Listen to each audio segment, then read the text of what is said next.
What a fun night of baseball. Welcome into Fantasy Baseball today on Wednesday, May 29th. I am Frank Stampfl, joined by Scott White and Chris Towers. Today on the show, we had 3 pitching duels and just really good pitching performances in general. The Guardians continue to crush. 3 veteran hitters who've gone through a power outage so far this season and much more. But I would like to start by giving the floor to one Scotty Dubs, the first time you've been on since the Ronald Acuña injury. Sorry, bud. I mean, it sucks, but any quick thoughts here up at the top on Ronald Acuña? I don't know how many shows in a row it's starting with Ronald Acuña, but I guess this will be the last one for a while. And yeah, it sucks. It's it's funny. I haven't had like I didn't have like a big emotional reaction to it as a fan. I think because I was just preoccupied. Holiday weekend. I had taken an extra vacation day, so I'm not supposed to be even thinking about work. But I was just preoccupied with, oh gosh, the top player in fantasy suffered a major injury. How are we going to cover this? And I saw it. I was actually out to my family. We're having dinner at a Shake Shack.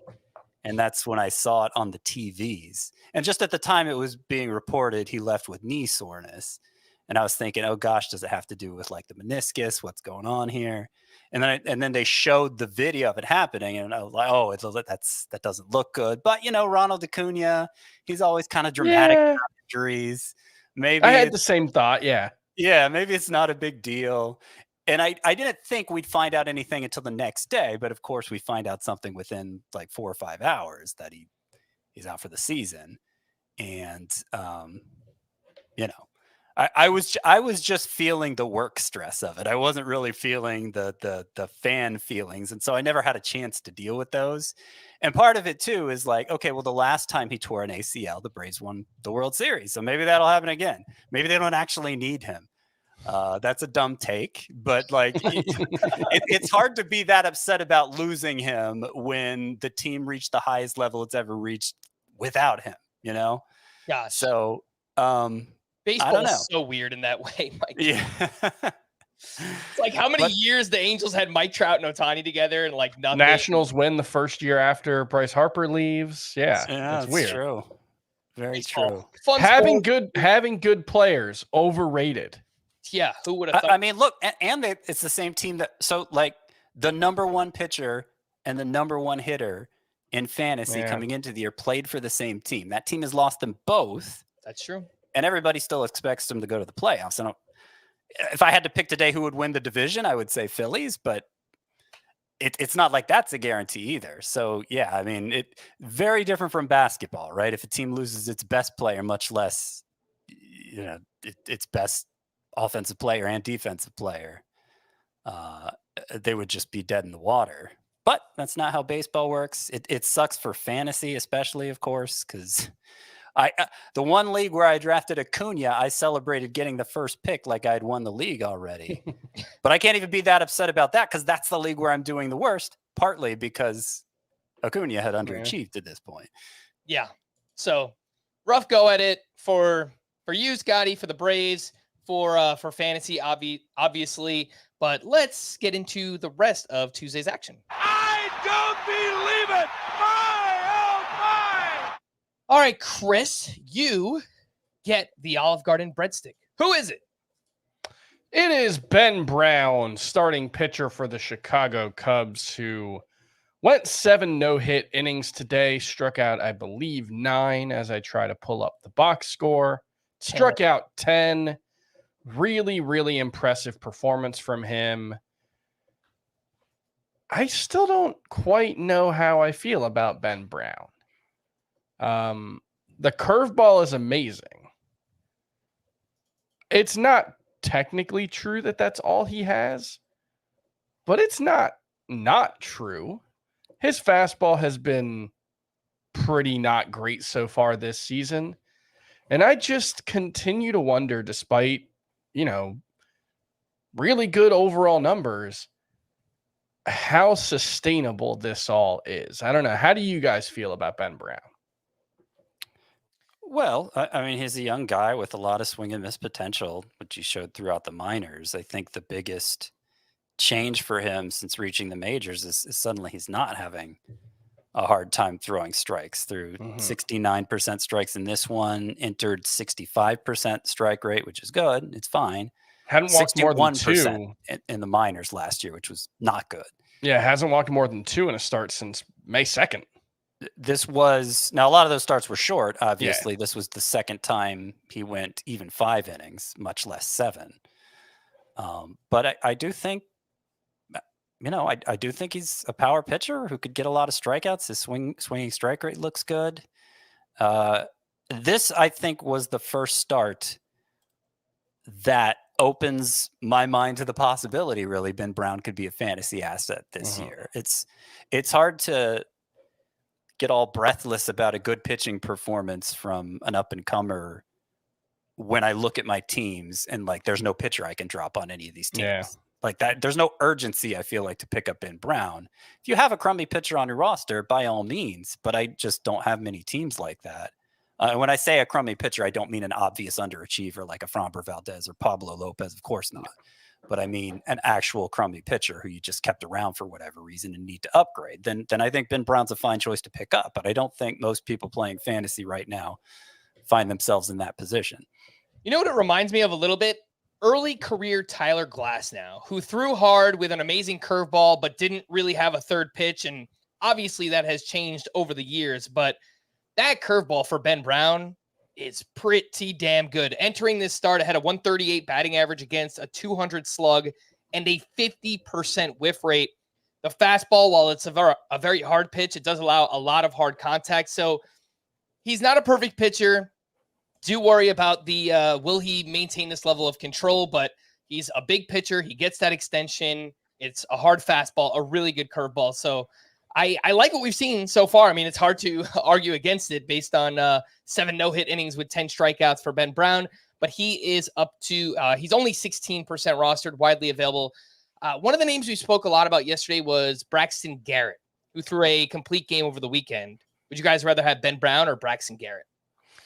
It'd be Garrett for me, especially in head-to-head points. I think maybe you can argue the strikeout potential for Ben Brown puts him over the edge in roto, but in head-to-head points, it's fairly easily Braxton Garrett for me. I'll take Ben Brown either way. I just don't think, particularly in this pitching environment, there's enough upside for Braxton Garrett to be an impact pitcher. And I'm not saying Brown definitely will be, but I feel like he has a better chance of being that. Do you prefer Brown over the other waiver wire type pitchers who pitched tonight? Because this was a really good night for waiver wire pitchers.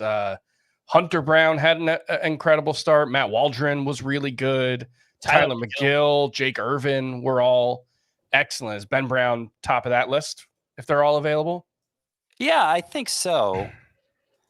Because again, I consider, what does it take to make an impact as a pitcher right now in fantasy? Tylor Megill might have that potential. We'll get into what happened with his start. But obviously we've seen Megill fall short of that standard many times before. Certainly Hunter Brown the same way. He might have that potential, but he's got a 6.50 ERA also. So yeah, I think if I'm picking up any one of those pitchers you just mentioned, it would be Brown. I think I agree, but I think Ben Brown, Matt Waldron, Hunter Brown, Tylor Megill are all very, very close to one another. Well, let's talk about Tylor Megill, who threw a great start against the Dodgers, 7 shutout innings with 9 strikeouts. He had 14 whiffs on 98 pitches, and he's doing things a little bit different so far this year. He's only made 3 starts, so it's a pretty small sample, but he's throwing a new cutter around 13% of the time. He's also throwing a splitter a little bit more, and that splitter looks pretty nasty. The problem is in this start, he only threw 5 of them. So I would like to see him mix that splitter in a little bit more. The velocity was down a little bit across the board for Tylor Megill in this start, but through 3 starts so far, it's a 1.69 ERA, it's a 1 whip, and 11.3 K per 9. He's more of a fly ball pitcher this year so far too, which I guess if there's a year to be a fly ball pitcher, it is this one because obviously home runs are not happening as often. So, Scott, what were your takeaways here from the start overall from Tylor Megill? So my biggest takeaway is that our enthusiasm for him had to do with this splitter that was supposedly modeled after Kodai Senga's Ghost Fork. They've called it the American Spork. Yeah, I don't know why you guys keep calling it a splitter. It's an American spork. Yeah, the American Spork for Tylor Megill. It's classified as a splitter on StatCast. But anyway, he threw it only 5 times in this one. So he was mostly going with the old arsenal against the Dodgers here. Obviously a juggernaut lineup, and turned in an amazing start. And I don't really know what to make of it. I was intrigued by Tylor Megill, but again, mostly for that new pitch that he didn't even really use in this one. So I see him as somebody who, like, if I have a spot to play with in a deeper league, I've kind of picked him up at times, dropped him when somebody more interesting came along, and I might pick him up in those leagues again. But you texted me actually after the start saying, before today, would you have wanted Ryan Weathers or Tylor Megill more in NL only? I think you were specifying. Mm-hmm. And I said Weathers. And actually after the start, I moved Tylor Megill just behind Weathers. So if you're not looking to pick up Ryan Weathers in your league, then I don't know that you need to look to pick up Tylor Megill after this start either. Mm-hmm. All right. Well, Chris, nope, we already went to you. Let's go back to Scott for your player of the night. I'm going to be talking a lot here. Okay. David Fry is my player of the night. I feel like we've talked about him a lot lately, but never that enthusiastically. I think we might need to talk about him a little more enthusiastically now. He went 3 for 5 with a home run and a stolen base, sock and a shoe for a catcher-eligible player. It was his 7th home run. It was his 4th stolen base. And remember, this is for a guy who hasn't gotten a ton of playing time, been in the lineup very sporadically overall. But now he started 4 of the last 5 games for the Guardians. And, you know, I had hoped this would happen, since he doesn't just play catcher. He plays first base. He plays outfield. There are plenty of ways to work him into the lineup. And it seems like the Guardians are buying into that now. Before Chris comes in and plays the naysayer here, I'm not saying David Fry is going to win a batting title or that he's going to sustain an OBP of 492, I believe it is now, almost getting on base almost half the time. I don't think he's Barry Bonds in that way. But I do think he's a catcher-eligible player who is hitting really well in a year where very few players at any position are hitting well. And so I think I'm ready to say that rather than just being a nice second catcher in a 2-catcher league, David Fry is probably going to move into my top 15 now at the position, which still doesn't mean he needs to be added everywhere, but any 2-catcher league, he would be getting picked up, or should be getting picked up now. And even some deeper 1-catcher leagues, I don't think he's a bad pickup. And Chris, your retort to David Fry. I don't know why I'm being like tarred and feathered here. When Chris, why do you hate like Fry? You tipped your hand. Well, it's just like you were playing naysayer. You guys have spent months telling everyone who will listen how Jurickson Profar is the worst player in baseball history, and anybody who thinks he has any value is an idiot. And all of a sudden, David Fry has 120 good plate appearances, and he's the best. He's a lot's he's changed Roy in a month. Campanella. Okay, Jurickson Profar is a top 40 outfielder for me now. No, look, my main thought about David Fry is if Jurickson Profar was catcher eligible, he'd be a lot more interesting too. And that's I don't think David Fry is particularly good, right? Like, he's a 28-year-old who has put up decent numbers in his late 20s in the minors. But like, last year, he had a 238 average and a 734 OPS and was on like a 14 homer, 8 stolen base pace over 400 plate appearances. And like, that's enough to matter at catcher. So I think David Fry probably matters at catcher, especially if he's going to be playing more. You know, you said 4 of the last 5 games he started. Well, it's 14 of the last 25, I think now. So before that, he was playing extremely sporadically. If that sticks and he continues to hit the ball well, and the other unlikely things that would need to happen, like, yeah, I think David Fry, I'm not going to move him in my top 15, but certainly top 24. I think he's a very nice number 2 catcher. I think rest of season, I'd still rather have Bo Naylor. I think there's more upside there, but obviously I'd rather be starting David Fry right now, certainly. Mm-hmm. And I've actually dropped Bo Naylor to 25th in my catcher rankings. Yeah, he's been bad. It's not. No, he's been dreadful. So I guess to get David Fry in my top 15, I'd have to move him ahead of Shea Langoliers. It might be more like 16. I don't know that I'm going to move him ahead of Langoliers. Last thing I'll add on David Fry is that he pulls the ball a lot. It's a 47% pull rate, and he hits a good amount of fly balls. So it could be one of those profiles where he's just maximizing his fly balls right now by pulling a lot of them. And so far, high line drive rate too. It's a low ground ball rate, which is always good. But even if he hits to his expected stats to this point, 263 XBA, 414 X slug, again, that's still someone that should be rostered in 2 catcher leagues. And, you know, in a 1 catcher league, if you drafted a Gabriel Moreno or a Mitch Garver or someone like that, I think it's totally fine to drop like David Fry and just ride the hot now. We had someone on Twitter say that, like, he should be in the Ronald Acuña replacement discussion. That's ridiculous. No, David Fry only matters because he has a C next to his name among other letters. Only use him as a catcher. He has the C next to his name, and that's enough. Yes.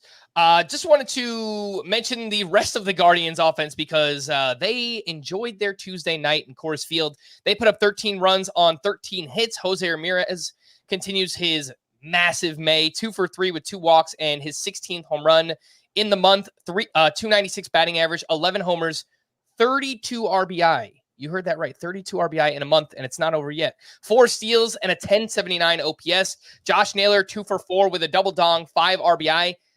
Actually really needed this game because he had slowed down recently. The last 12 games before this, Josh Naylor was batting .087 with a 406 OPS. And a Kyle Manzardo sighting, 3 for 5 with 2 doubles, and he has a hit in 8 of his last 9 games. Progress from a rookie. That's what we like to see. I want to give an honorable mention to a reliever who is not the closer on his team. Jeremiah Estrada of the Padres has now struck out 13 straight across his last 3 appearances, which is a major league record. So he has been awesome. He's got a .55 ERA, a .55 whip, 28 strikeouts over 16 1/3. It's like a 17% swinging strike rate. He throws hard. He's got a nasty slider and splitter. 11% rostered. I think Estrada needs to be rostered in all saves plus holds leagues, any leagues that have holds as a category. And, you know, it's gotten like 15-team roto leagues. If you just need a reliever to plug in for ratios, I think Estrada's totally fine. I mean, he looks like the best one now. I guess he's up there with Garrett Reed as far as that goes. Reed Garrett. Reed Garrett, thank you. two first names. Yeah, no, I'd agree. Jeremiah Estrada looks good. Baseball's so weird. Like it just like, I'll admit, I've never heard the name Jeremiah Estrada before this recent run. Because he has a 4.36 ERA at AAA. Yeah, he must have had some kind of breakthrough because he was unhittable there this year. It looks like the splitter, which is a new pitch for him, and it's been like a 60% whiff rate this season. But yeah, I mean that's your next man up seemingly for the Padres if anything happens. So that's something to keep an eye on too. I mean, I hadn't heard of what's his name? Reed Garrett. I hadn't heard of him before this year either. Yeah. And you know what, Chris, saying that about Robert Suarez, if I have Robert Suarez in a deeper league, I might want to make sure I have Estrada on my team as well, just in case there is some kind of crazy fluke injury or whatever it might be. Big thanks to everybody watching us live. Make sure to hit that like button and subscribe to the channel if you haven't already. That's youtube.com/fantasybaseball today. And as always, if you enjoy the pod, make sure to leave a 5-star rating on Apple or Spotify. We really appreciate it. Let's take our first break, and when we return, we'll get to the news and notes right after this. Women have power. Use it. You need to send a message. I never should have sent a boy to do a woman's job. The Chi. New episodes now streaming. Visit ParamountPlus.com/The Chi to get 50% off. News and notes, Francisco Lindor is dealing with a left index finger contusion. He suffered on a bunt attempt, and x-rays came back negative. So day-to-day, we'll see if Lindor is out there on Wednesday. Kodai Senga may not be ready to return until the All-Star break. He's had multiple setbacks in his recovery and got a cortisone injection in his triceps last week. And as somebody who has Kodai Senga in an NFBC league with no IL spots, is it okay to drop Senga? Are we about at that point if he's not going to be back by the All-Star break? Yeah, I mean, I've got him and Gavin Williams in one league, and if I have to drop one of them, it's got to be Kodai Senga at this point, right?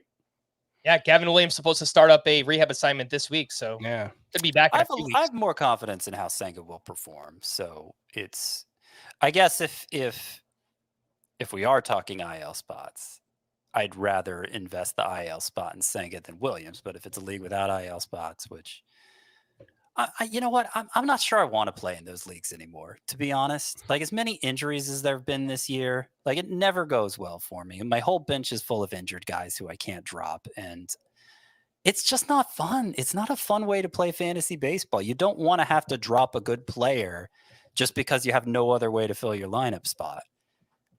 I think I'm done with it. I'm calling it now. I hate it. I hate, like, not playing with IL spots. I want more IL spots. The like, IL I'm is thinking of adding an IL spot to every league that already has one, and not playing in any more leagues. The IL is a part of baseball. Has been for millennia at this point. Like, just put IL spots. It's fine. Well, Chris, you don't get like extra. You don't get extra cool guy points because you play in a league with no IL spots. It's more difficult. Cool. Who cares? It's more difficult. It's more random, is what it is. It is more difficult. It leads to more decision making, and it has been especially hard this season with all the injuries that we have been dealt. Evan Carter was placed in the IL with lower back tightness. Travis Jankowski was in left field, and Wyatt Langford made his return as the team's DH. Langford went 0 for 3 with a strikeout in his return. Max Scherzer will throw a full bullpen session Wednesday, his first time throwing off a mound since being shut down in early May. He's been dealing with a nerve problem in his throwing arm. Tylor Megill was removed Tuesday after getting hit in the right arm by a line drive. It was a pretty scary scene. He couldn't even pick up the ball to try and make a play on it. He just literally walked off the field. And I'm seeing now that their manager, Pat Murphy, said Tylor Megill did not suffer a fracture. And yeah, I guess we'll find out if he has to go on the IL. But if he does, everybody else who they've tried in that closer role for the Brewers has not really worked out very well. So see what happens. Vinny Pasquantino. But to be clear, X-rays were negative. He still may go on the IL, Tylor Megill, but X-rays were negative. Vinny Pasquantino left Tuesday after he collided with Byron Buxton. X-rays on Vinny P's lower left leg came back negative. Tyler O'Neill has been sent back to Boston to receive imaging on his sore right knee. He's missed 3 straight games. Bobby Miller will make his next minor league rehab start Friday or Saturday and is scheduled to throw about 4 innings in that one. Evan Phillips is on track to be activated from the IL on Friday. Francisco Alvarez, some good news here, will begin a rehab assignment at AA on Thursday. He's 5 weeks removed from undergoing surgery to repair a torn UCL in his left thumb, and the original timeline was 8 weeks. So sounds like Francisco Alvarez might be able to beat that, assuming no setbacks. Nolan Jones took batting practice and could be nearing a second rehab stint in the minors. Rhys Hoskins ran on the field and could return early next week. He's been on the IL since May 14th with a strained right hamstring. Nathan Eovaldi was reinstated and started Tuesday against the D-backs. He went 3 innings, 2 runs, 2 strikeouts. The velocity was up across the board, so that's the good news for Eovaldi. But this was an abbreviated start, and it was planned to be that way coming into Tuesday night. Merrill Kelly is expected to begin a throwing program next week. He's been out since mid-April with a right shoulder strain. Lars Nootbaar returned to the Cardinals lineup after missing 2 games with a tweaked hamstring. Lamont Wade was placed on the IL with a grade 2 left hamstring strain. The Giants started a gentleman named Trenton Brooks at first base on Tuesday. The Pirates placed both Martin Perez and Joey Bart on the IL retroactive to May 27th. Kid Brian Hayes was activated, but that game unfortunately was rained out. So worth pointing out, Henry Davis has been very good at AAA for the most part, But that's now 2 different injuries to catchers that have not coincided with him getting called up for the Pirates. Grandal didn't end up going on the IL when he got hurt, but they seem to want him to really work on things. And so I don't know if a call-up is necessarily looming yet. Yes, Henry Davis in 18 games at AAA, 297 batting average, 6 homers, 1116 OPS, and 88.1 average exit velocities. Obviously could be better, but those numbers do look really good. Some prospect updates. The Nationals' top prospect, James Wood, was placed on the AAA IL with right hamstring tightness, and the Braves are expected to call up pitching prospect Spencer Schwellenbach to make his MLB debut on Wednesday against the Nationals. 23 years old, second-round pick in 2021. 8 starts at AA. I mean, pretty damn nasty. 1.80 ERA, 0.91 whip, 51 strikeouts, and just 10 walks over 45 innings, and a near 18% swinging strike rate. Scott, anything to see here with Spencer Schwellenbach of your Atlanta Braves? Well, most of those starts were actually at high A. Just the last 2 were at AA. So he's being pushed up pretty quickly here, as often happens with Braves pitching prospects. But yeah, the numbers have been really good. He was drafted in 2021, missed the first 2 years recovering from Tommy John surgery, only made his professional debut last year. But he is an elite strike thrower, 70% strike rate across his starts this year. That's George Kirby-like. The swinging strike rate has been impressive too. He throws hard, but it's not like the optimal shape to get whiffs on the fastball. It's more that he has like a hard breaking ball and a slower curveball, and they play well off each other. And that's how Spencer Schwellenbach gets most of his whiffs. But mostly I'm encouraged by the control, and I think if he's going to be a success, that'll be the main reason why. The stat line reminds me a lot of Christian Scott, though I do think Christian Scott's fastball is better than Schwellenbach's. We'll see how it goes. It's obviously not a rush out and add him situation, except in very deep leagues, given the depth at pitching this year. And this last piece of news, not fantasy related, but pretty massive just for the game of baseball, the history of baseball. Major League Baseball will officially incorporate Negro League statistics into MLB's historical records on Wednesday. Josh Gibson will now become the all-time leader in career batting average, slugging percentage, and OPS, and will become the new single-season leader in each of those categories. Let's get back into Tuesday night's action, and we will take a look at 3 pitching duels. And we had Ben Brown up against Freddie Peralta, Cubs against the Brewers. We already spoke about Ben Brown. On the other side, Peralta, 5 2/3 innings, 1 run, 11 strikeouts, had 23 whiffs on 111 pitches, which that pitch count was a career high for Freddie Peralta. Back to being fastball Freddie. I mean, that fastball was nasty. 15 of his 23 whiffs. The velocity was up a little bit on that pitch as well. And overall, it's been a little bit of an up and down season. But Chris, any thoughts on Freddie Peralta here? He's pretty much exactly what you should have expected. He's not an ace. He doesn't pitch consistently deep enough into games. He tends to have somewhat inflated ERAs, but on the whole, I think you're very happy to have him around. All right, let's move on to the next one. We had Tyler Glasnow up against Tylor Megill. We spoke about Megill. Glasnow, 7 innings, 2 runs, 8 strikeouts with 15 whiffs on 92 pitches. And notice that he faded his curveball in this start, which had been his best pitch on the season. He only threw 4 of them. Instead, it was a lot more sliders and sinkers. But that slider was great, and it has been for quite some time now for Tyler Glasnow. And he is going consistently very deep. He's getting lots of strikeouts. He actually leads baseball in both innings pitched and strikeouts so far this season. That is Tylor Megill. Scott, anything to add? Tyler on Glasnow. That's not Tylor Megill. Tyler Glasnow. Anything worth keeping in mind, he's started at kind of 2 more games than everyone else now, right? It's basically 1 more. I looked at it. Logan Webb is right behind him, but yeah, Okay. it's 1 more start for Tyler Glasnow. I mean, I had the same observation you did, Frank, about how he pretty much didn't throw his best pitch, the curveball, in this start, and still was dominant. Not that we'd expect anything less from a healthy Glass now. I was doing my rankings update today, my big rankings update for the week, and I really debated dropping Glass now behind Chris Sale because I was thinking, well, they're both injury risks, but who do I think is more likely to get hurt? And I think it's Glass now. But I decided to keep Glass now ahead in this start. For now, makes me glad that I did. It's a close call between those two, though.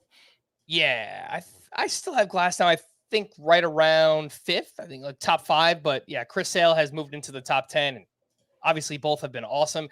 The last pitching duel here was Jake Irvin at Max Fried. The Nationals up against the Braves. And Irvin, 6 shutout innings, 2 hits, 2 walks, 10 strikeouts, a career high, 13 whiffs on 90 pitches in this one. Did a great job limiting hard contact. He threw more fastballs and curveballs in this start, and each had 5 whiffs. That curveball, I know it's listed as a curveball. It looks a lot like a sweeper, and it looks like a pretty damn good pitch. It's a great pitch. I mean, look, against both of those pitches off Jake Irvin last year when he wasn't even that good, batters hit about 200 off each of them, the fastball and the curveball. So leaning on them more, I think, is a good plan of attack for Jake Irvin.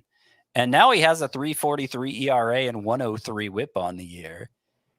And yet it's still easy to brush him off with a 1.03 whip because it's 2024 and there's so many good pitchers. And Jake Irvin still doesn't quite make the cut except as a streaming option.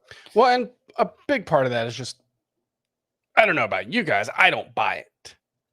Yeah, I mean, he doesn't. Those do look like good pitches, but not in terms of missing bats at a particularly high rate. And by all the ways I would typically evaluate a pitcher, Jake Irvin wouldn't make the cut either, which is why a big reason why he doesn't make the cut now. It's just that's true for so many pitchers right now. Like all reason is almost out the window with pitcher evaluations to a degree when you're talking about guys on the fringes anyway. Mm-hmm. It just seems like performance has been untethered from the usual performance indicators. Last couple of points on Jake Irvin. He's done a great job fixing the controls so far this season. The walks went from 4 per 9 last season down to 1.6 so far this year. The problem is he's still allowing a lot of hard contact, not in this start in particular, but he entered this outing with a 91.3 average exit velocity against and a 4.73 expected ERA. So, well, and I think you kind of see it in action here. He was awesome today. Didn't have a chance to get a win because his team scored 0 runs. Yeah. I mean, they were going against Fried, who's basically been a shutout every start for a month and a half. Yeah. Or something close to it. He's lowered his ERA to 2.97, and it was what was it? It was 7.71 before that stretch, and he's now 2.97. So, I mean, the Nationals have been surprisingly solid this year. Not like a playoff team, but are they still in 3rd place in the East, or have they dropped behind the Mets? Yeah, but last I checked at least, but the Mets and Marlins are extremely bad. Yeah. Yep. So the Nationals are ahead of the Mets. They're 24 and 29. The Mets are, wow. When did that happen? 22 and 32. My goodness. They've the last like 25 games or something, they've won like 7 of them. It's been really bad. Yeah. Just quickly mention what Max Fried did, although we kind of talked about it, but 8 shutout innings, 6 strikeouts, only 9 whiffs on 103 pitches. He's doing it a little bit differently this year. He's not getting as many swinging strikes, as many strikeouts, but getting tons of ground balls. A 63% ground ball rate is a career high for Max Fried, and he's doing a great job limiting hard contact. His average exit velocity entering the start was 84.1 miles per hour, 98th percentile in baseball. Max Fried has been great. And I just want to add, like, people get frustrated when we talk about their struggling stars and we don't have like either here's what's wrong and how to fix it, or they're broken forever, which I think sometimes people want us to say. And Max Fried is a good example of like, there was nothing in the first 5 starts to be optimistic about. His strikeout rate was way down. His walk rate was way up. He was getting hit hard. Like, it was terrible. And then on a dime, he threw that complete game shutout right at the end of April. And he's been like one of the 5 best pitchers in baseball for a month and a half. Which is just to say that, like, when you have a 5-year sample size of Max Fried being a sub-3 ERA pitcher, that should supersede anything you see in a 5-game sample size. And that is not just true for Max Fried. It's true for Blake Snell, and it's true for Pablo Lopez, and it's true for most of the guys that you are freaking out about. Framber Valdez. It's still weird the way he's doing it, though, because he's not missing nearly as many bats as he used to, and he's just dominating on suppressing hard contact. He's kind of pitching to the environment right now, is Max Fried. And so I do wonder how long that'll work, but it's working really well right now, and it's hard to complain about it too much. Let's take our final break, and when we return, a couple of their waiver wire pitchers. We've got Hunter Brown, Matt Waldron. We'll talk about those right after this. The biggest stage in European football is set. Get ready for the UEFA Champions League final with We Need to Talk on CBS and streaming live on Paramount+. Welcome back in, and some other waiver wire pitchers from Tuesday's action. Hunter Brown turned in his best start of the season at the Mariners. 6 innings, 1 run, 9 strikeouts, 0 walks. He had 14 whiffs on 87 pitches. Completely changed the pitch mix in this start. He more than cut his fastball usage in half. He doubled his slider usage. It was his most used pitch, and the velocity was up. Just looked like a really good slider in general, something we haven't really seen from Hunter Brown. So obviously a great start from him.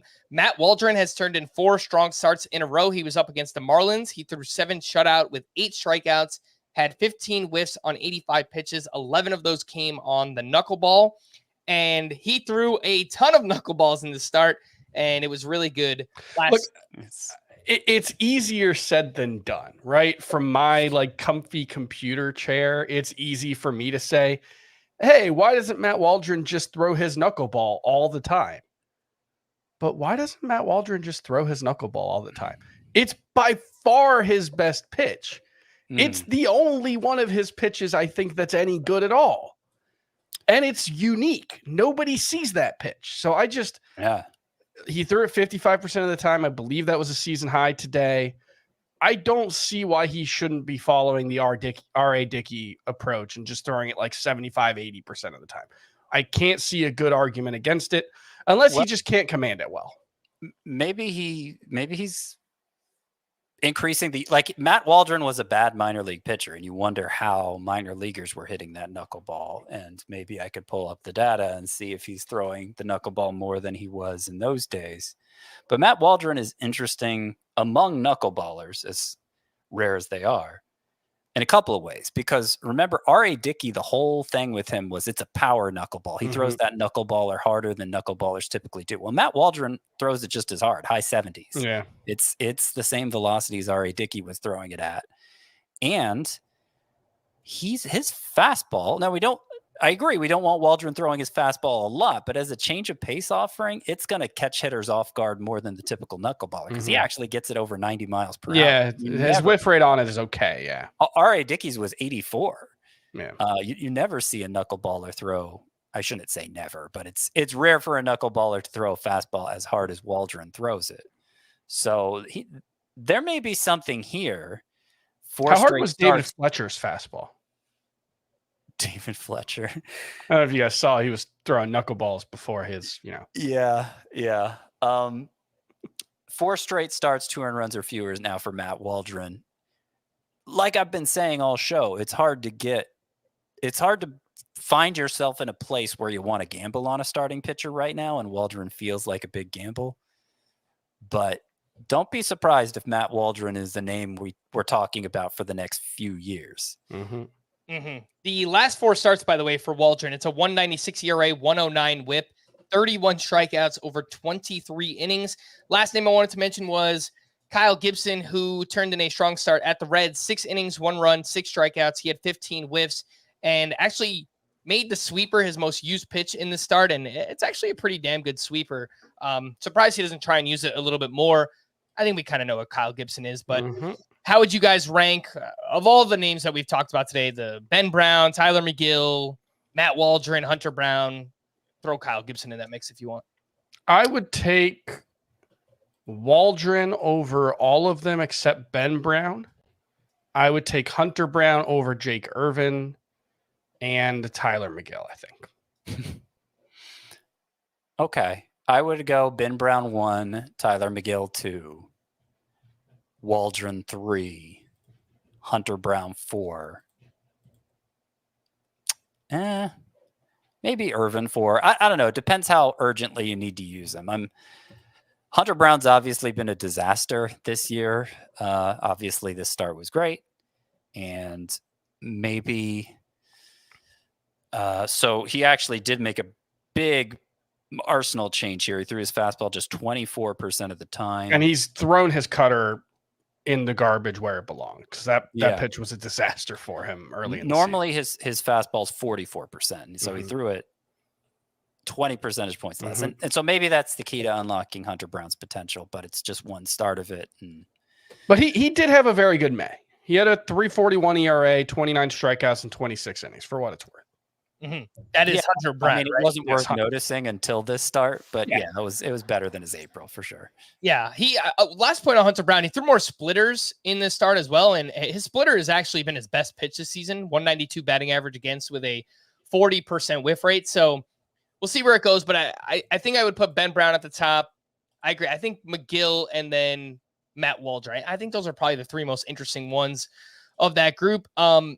Would you, if you picked up Andrew Abbott for the 2-start week, he had a pretty rough start here against the Cardinals, which, we've kind of been saying, like, we thought regression would hit Andrew Abbott eventually. And, he gave up 6 runs over 6 innings. He allowed 2 home runs. He does give up a lot of fly balls, and he pitches in Cincinnati. Would you drop Andrew Abbott for any of the names we've mentioned? I think literally any of the names that we've mentioned. I think definitely the top 3, Brown, Megill, and Waldron. Yeah, I mean, I don't have a lot of faith in Abbott. I guess that's fine. I have no love for Andrew Abbott, really, but it probably goes against my rankings to say I'd drop him for anyone we just mentioned. So that's why I'm being cautious about it. By the way, I had the number wrong. It was actually 18% fastballs for Hunter Brown versus the normal 44%. So even a bigger change. Let's talk some waiver wire hitters. And we had 2 middle infielders who had some big games here. Nolan Gorman, 1 for 4 with his 9th home run, 2 RBI. Has actually turned things around a little bit here in May. 246 batting average, 5 homers, a 921 OPS. Quality of contact is way down from last year. He's 57% rostered. And Davis Schneider continues to rack up the hits, 3 for 4 with 2 doubles, 3 RBI. He had 4 hard hits in this game, getting on base at a 361 clip, and has now led off 10 straight for the Toronto Blue Jays. Who would you guys rather have between Schneider and Nolan Gorman? This might go against my rankings also, but Schneider, the cover boy of the sleeper hitters for this week, I will point out, because nobody else will. Chris, you good with that? Gorman versus Schneider? Or I'd still go Gorman, but I like Schneider. The fact that he's multi-eligible helps. So yeah, I think he's worth adding, even if I'd rather have Gorman.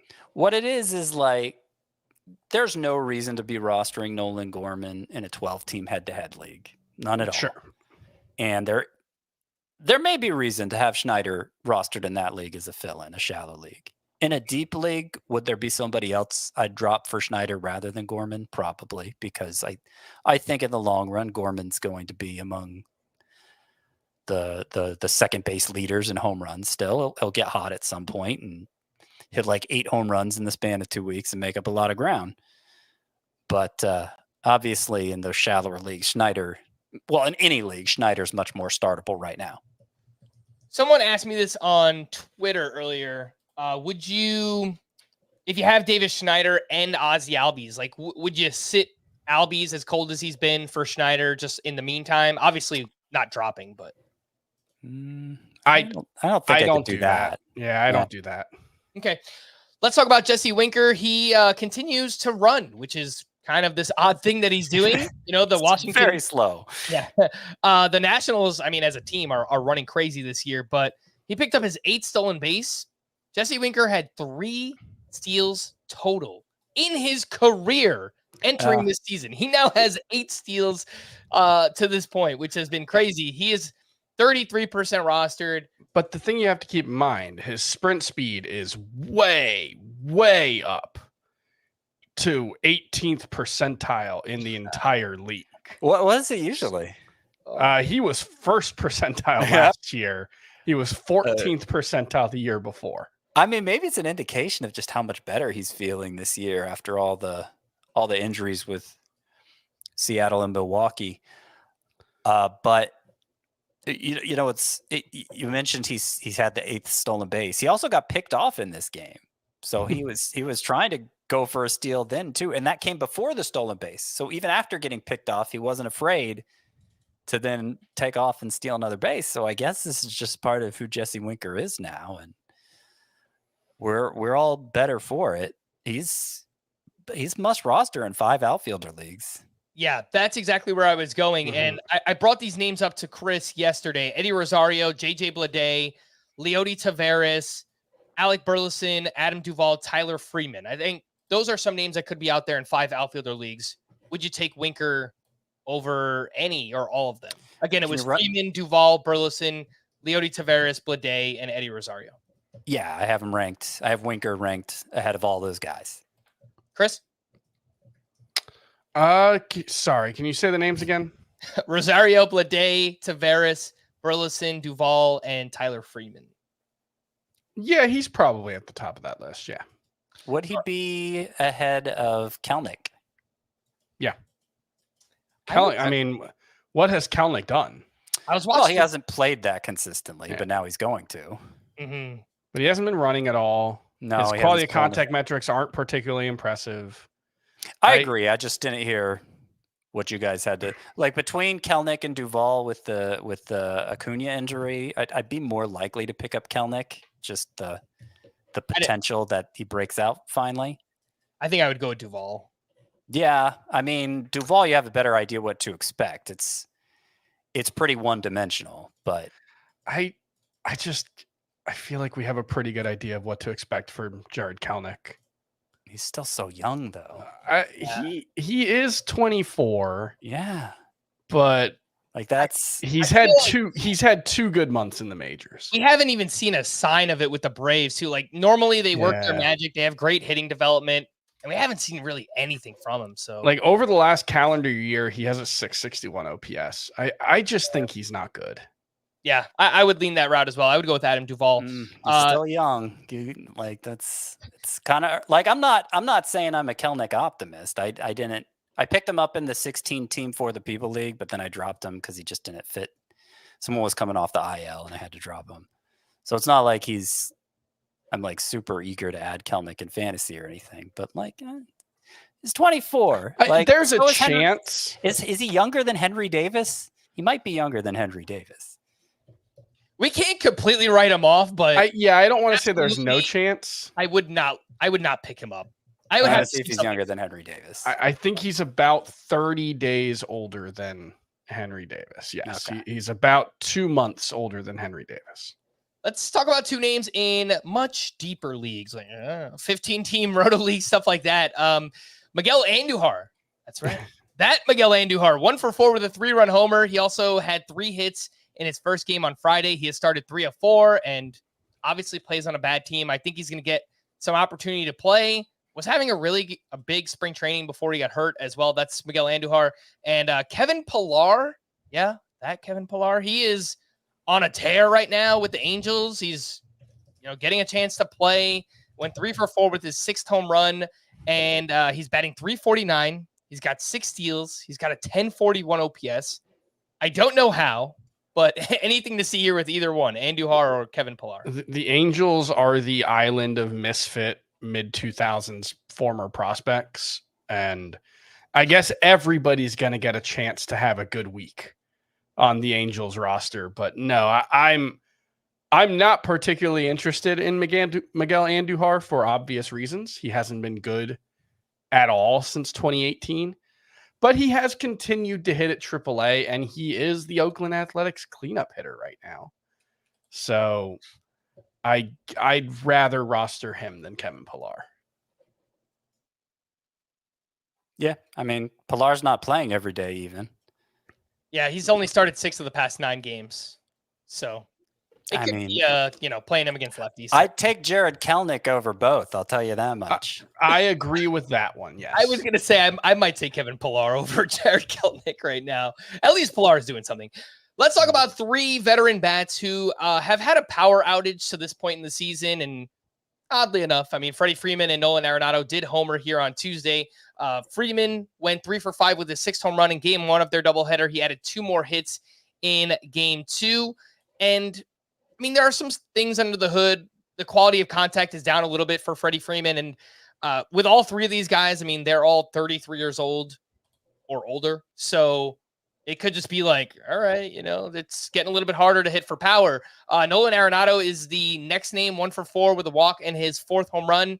And he has just a 677 OPS. Average exit velocity is way down year over year. The barrel rate way down. Infield fly ball rate is a career high 20%. So it's been pretty messy for Arenado. And same thing could be said for George Springer, who homered on Monday. That was his first since April 24th. He added 2 more hits and 3 walks on Tuesday, but he is batting .204. He's only got 4 home runs, a .304 slug. And like Arenado, the quality of contact is way down for Springer.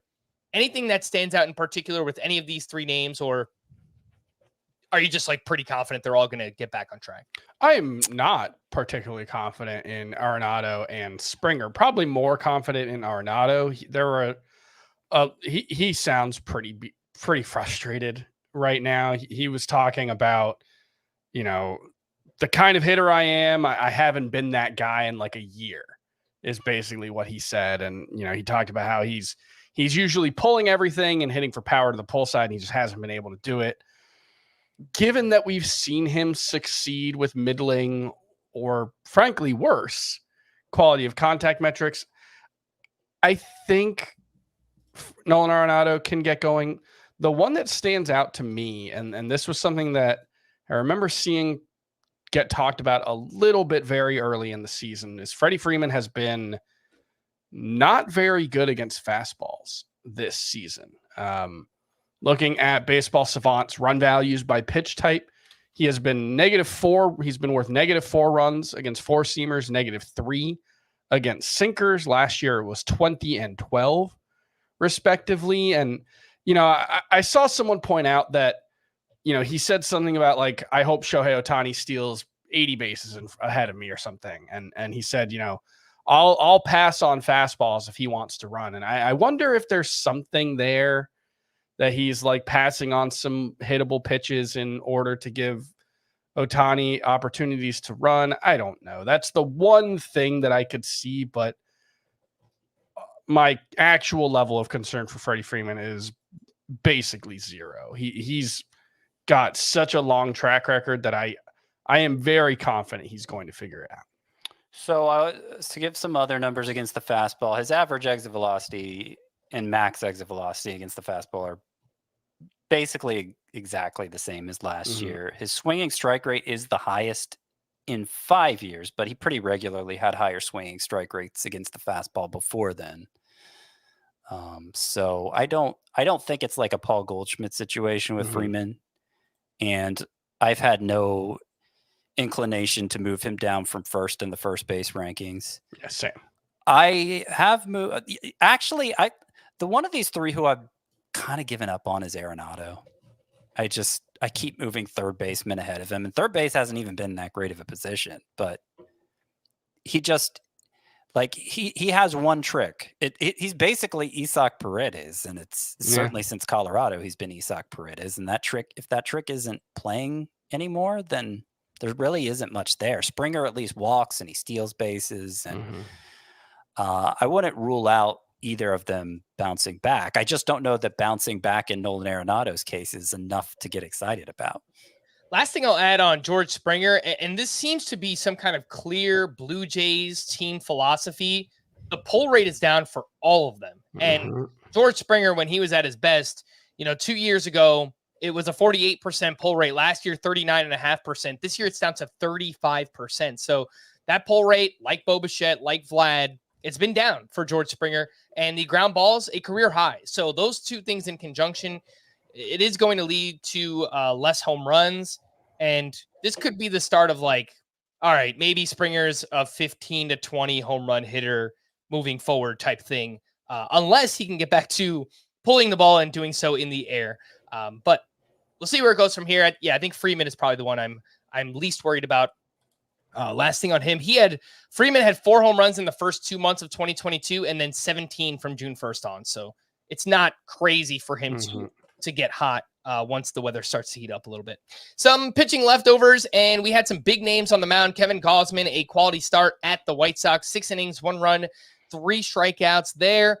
Zach Wheeler threw a gem at the Giants, 6 shutout innings, 2 hits, 2 walks, 9 strikeouts, had 13 whiffs on 101 pitches, velocity up across the board for Zach Wheeler. And Luis Castillo turned in a quality start against the Astros, 6 innings, 2 runs, 6 strikeouts, 15 whiffs on 95 pitches, and actually threw his changeup a little bit more in the start. A pitch we've kind of seen Luis Castillo fade the past couple of years, and it was pretty good for him, at least in this start. Scott, anything to add on Castillo, Wheeler, and Gausman? So it looks like, were you guys able to find pitch selection data for Kevin Gausman, like for the entire season? Because remember, it was corrupted in his previous start when he dominated. And I think that's kind of messed up his StatCast page altogether, because I can't look and see if his pitch selection was different, or if his velocity was improved in his previous start, because it was improved in this one. It was up, not in a huge way, but given that reduced velocity has been an issue for Kevin Gausman this year, any amount of increase there is encouraging. It was up, fastball was up 0.6, splitter was up a full mile per hour. Weird that they haven't gone back, and that's usually something you'll see is they'll go back and fix the data, but this appears to be an actual data outage on Kevin Gausman's last start. Well, that's frustrating because that was his best start of the year. I'd like to see more than 3 walks. I'm sorry, 3 strikeouts and 10 swinging strikes against the White Sox. So it's not like Kevin Gausman is in the clear here. I need to speak a little more clearly, but appears to be trending up. I feel mostly okay about him. He finishes May with 33 strikeouts, 8 walks, and 26 1/3 innings. Really only 1 bad start in his last, what's that, 8 now? Yeah, he had the 1 start where he gave up 6 runs. Other than that, it's been pretty good. Maybe he's not an ace. There are, signs that his fastball and splitter have been less effective this season, but on the whole, I'm not panicking about Kevin Gausman. 3 other pitching leftovers. Grayson Rodriguez got off to a rough start, gave up 4 runs in the first 2 innings, and then settled down. He finished 6 innings, 4 runs, 10 strikeouts, which was a season high, 18 whiffs on 90 pitches for Grayson Rodriguez. Zach Littell, a strong start against the Oakland A's, 7 innings, 3 unearned runs, 9 strikeouts to 1 walk. And Gavin Stone looked great in game 2 at the Mets, 7 shutout, 7 strikeouts, 10 whiffs on 87 pitches. Surprisingly for Gavin Stone, faded his best pitch, the changeup, and he just threw a lot more sinkers. The sinker does do a good job of limiting hard contact, but as you often say, Chris, I mean, it takes a long time for batted ball metrics to kind of stabilize here. Any thoughts on Stone, Zach Littell, and Grayson Rodriguez? I pretty much think Littell is someone I just want to start moving forward. He's kind of what we hoped Aaron Savale would be. Really, really good command, enough strikeouts, and not getting hit so hard. I struggle with Gavin Stone. I want to believe in the good starts. He's a weird one. I just don't know if the stuff is good enough to be more than just a guy, right? Like, I think he's decent, and obviously decent on the Dodgers is a lot more valuable than decent on the Nationals for one thing. But like, I'm not sure how much better Gavin Stone is than Jake Irvin. I think he's better, but I'm not confident. I wish I was, but like 6.5K per nine, a third of the way through the season, he really only has the one pitch and the changeup that gets a lot of whiffs. I don't know. It's hard to care about him right now because like the strikeouts are bad, but 6 innings, 1 run or less in 5 of his last 6 starts. Mm-hmm. Yeah, but even so, like how many pitchers are doing things like that? Jake Irvin is doing things like that. So, I will point out Zach Littell, cover boy of the sleeper pitchers this week. Well, that was going to be my last point, Scott. You just said No. I'll also point out for Zach Littell, he leaned on his best pitch more in this start. 29% splitters. It's normally like 20%. It's his best pitch. It got 9 of his 15 whiffs. More of that Zach Littell would be great. He's good. Yeah. And I mean, he RP wasn't eligible for head-to-head as good as points he's leagues. been. He wasn't rostered in enough leagues that I could exclude him from the sleeper pitchers list, but he probably should be. I agree. And then we've said it a million times. I just don't know why Grayson Rodriguez isn't better. I just don't know what it is. Like the constituent parts all seem pretty good. The approach mostly like it's not like there's one easy trick that I can look at with Grayson Rodriguez and say, if he just does this, it's just like he just needs to pitch better. And that's a hard one because he might. It feels like on the job learning. Yeah. He's, this is his second season basically. But I've been tempted to move him down in my rankings since the whip is so high and the walk rate is so high and he's not exactly dominating. So I have him right now just ahead of Justin Steele, Garrett Crochet, Tanner Houck, Jack Flaherty. Okay, so I think where do you have him over? I've got him 25th. Down at 30. Okay, so 25th. I'm a little lower, and I've got like Bailey Ober, Jesus Luzardo, Carlos Rodon, Nick Lodolo. I think those guys might all just be better than him. I mean, and the guys you mentioned, I have even lower than the ones I mentioned. So part of it is just how do you sort out those pitchers, right? Yeah, who all have very exciting upside, but question marks of one kind or another. Yeah, like on a per inning basis, Mackenzie Gore might be better than him right now. Though the difference is, I think when Grayson Rodriguez is good, he's going to go 6-7 innings every time out. And Mackenzie Gore's not. Yeah. He's got the Orioles offense backing him. Yeah, that certainly helps. Let's talk about 3 hitting leftovers. Corey Seager continues his power binge. He is now 7 home runs in his past 7 games, a massive May, 287, 10 home runs, a 1032 OPS for him. Tied his career high for home runs in a month. There you go. And like you said, Chris, things can flip just like that for players that we know are really, really good. Oh, but the quality of contact wasn't that good. Who cares? It doesn't matter. Well, the quality of contact is still really bad compared to last year, Chris. Take that. Jurickson Profar continues to hit 2 for 4 with his 8th home run, 3 RBI. He entered Tuesday as a top 6 outfielder in both roto and head-to-head points leagues. And his May has basically been identical to his June in terms of batting average, power, and OPS. He's just doing it right now. And Juan Soto is going to get paid so much money. 2 for 5 with his 15th home run. And notice some things that he's doing differently this year, like career highs in quality of contact, barrel rate, pull rate, Yankee Stadium type thing there. I mean, obviously it's working for him right now. Expected stats are ridiculous. I mean, he knows what he's doing. Good. So good. He knows what he's doing. Yeah. Profar. So his expected batting average is 302 now. So it's kind of different from David Fry, where it's like he's not that Fry's expected stats are bad, but his actual stats are well outpacing them. Not so much in Profar's case, and that doesn't mean I'm buying into Profar, but like just given the state of things, he's a hitter who's performing. And I think most people with Profar, you just ride it for however long it lasts. Sure. Maybe it lasts all year, probably not. But if there's a chance, if you could trade Profar for a struggling stud, if you could trade him for Austin Riley, then definitely do that. But I don't think most people could pull that off. I think I think in 3 years, we're going to be like, how the heck did Jurickson Profar make an all-star game? That is my official prediction. Yeah. Tune in 2027. Some bullpen updates for the Mets in game one. They just cannot figure out how to close games right now. Obviously, Edwin Diaz has been really bad. Adam Ottavino got the 9th inning with a 1-run lead. He gave up 1 run on 3 hits, took his second blown save.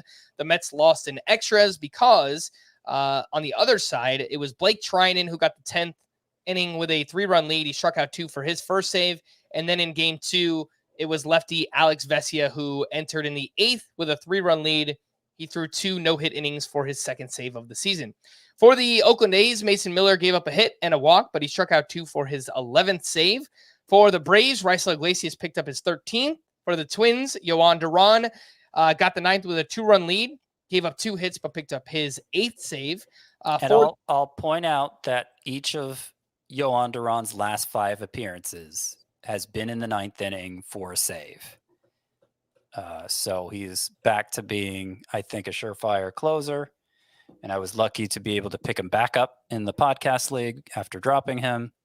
So thank you for that, everyone who plays in the podcast league. He hasn't been lights out. All his outings have been a little shaky. Velocity's still a teensy bit down from last year, but I think in the long run, Yohan Duran is not somebody we're going to be worried about.